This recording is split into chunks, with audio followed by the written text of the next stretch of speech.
गांव में या छोटे शहरों में हम अक्सर यह देखते हैं कि जब भी किसी दुकान पर खाने पीने की सामान खरीदने के लिए जाते हैं, जैसे कि लिट्टी हो, समोसा हो या जलेबी हो, या आप बड़ी कचरी वगैरह खरीदने के लिए जाते हैं, वहाँ देखते हैं कि जो पेपर होता है या कागज़ का जो रद्दी कागज़ होता है,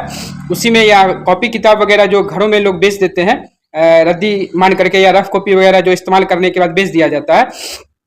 उन्हीं कागज में लपेट कर समोसा हो, लिट्टी हो, या उन्हीं कागज का एक पैकेट जैसा बना करके उसमें जलेबी वगैरह होता है, वो दिया जाता है। परंतु यह पूरी तरह से गैर कानूनी है और स्वास्थ्य के लिए भी हानिकारक है। तो इस विषय में आइए पूरा डिटेल से हम जानते हैं कि क्यों यह प्रतिबंधित है और क्या इसके नियम कहते हैं। एफएसएसएआई यानी फसाई के 2018 के नियमों के आधार पर यह कहा जा रहा है कि इस तरह के कोई भी कागज के टुकड़ा में इस्तेमाल किया जाता है अगर खाद्य पदार्थ, तो वह पूरी तरह से गैर कानूनी है। ऐसा अगर कोई दुकानदार करते हैं, उन्हें 6 महीने तक की जेल और 5 लाख रुपए तक का जुर्माना हो सकता है।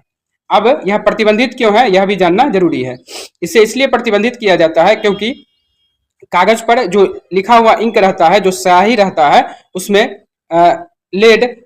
यानी शीशा या हानिकारक अन्य, इसी वजह से यह प्रतिबंधित किया गया है कि कागज के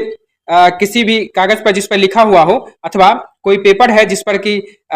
लिखा हुआ रहता है पेपर पे, अखबार जो रद्दी अखबार वगैरह होता है, इन सभी का इस्तेमाल खाने पीने की सामग्रियों को में गर्म पदार्थों को रखने के लिए इस्तेमाल नहीं करना चाहिए, क्योंकि उसके इंक लग जाते हैं जो स्वास्थ्य के लिए हानिकारक होता है। घरों में भी अक्सर देखा जाता है कि अखबारों का इस्तेमाल गर्म खाने पीने की सामान जब बनता है तो उसमें उपयोग किया जाता है। तो आप घरेलू उपयोग में भी इसका ना प्रयोग करें, क्योंकि यह आपके स्वास्थ्य के लिए हानिकारक होता है।